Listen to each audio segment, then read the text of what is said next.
Olá, arteiros! Tudo bem? Estavam com saudade de mim?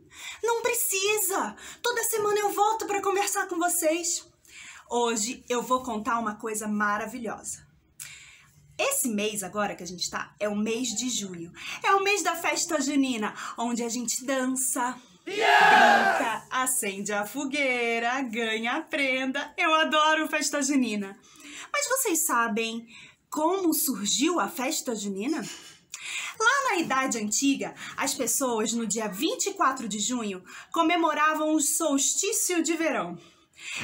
A festa para agradecer que a colheita tinha sido ótima, sabe? Pegar aquelas frutas, aquelas coisas maravilhosas. E é por isso que a festa junina é tão farta de comida.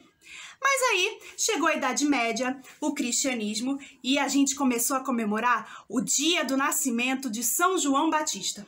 E é disso que eu quero falar com vocês. Vocês sabem por que surgiu a fogueira de São João?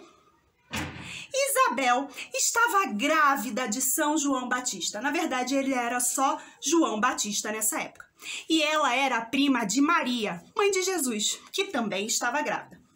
Maria virou para Isabel e disse: Isabel, como eu vou saber que João nasceu? Você mora lá depois da montanha. Então Isabel teve uma grande ideia. Não se preocupe, prima. Eu vou pedir para acender uma fogueira lá no alto da montanha quando João nascer. E assim você vai saber que meu filho nasceu. Dito e feito.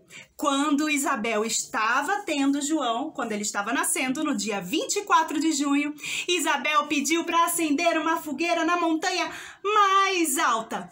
E Maria soube na mesma hora que viu o fogo que João Batista tinha nascido. E desde então, no dia 24 de junho, comemora-se a festa junina e acende-se uma fogueira para João Batista. Gostaram? Não esquece de curtir aqui, ó, compartilhar e se inscrever no nosso canal. Um grande beijo e até semana que vem. Tchau, tchau!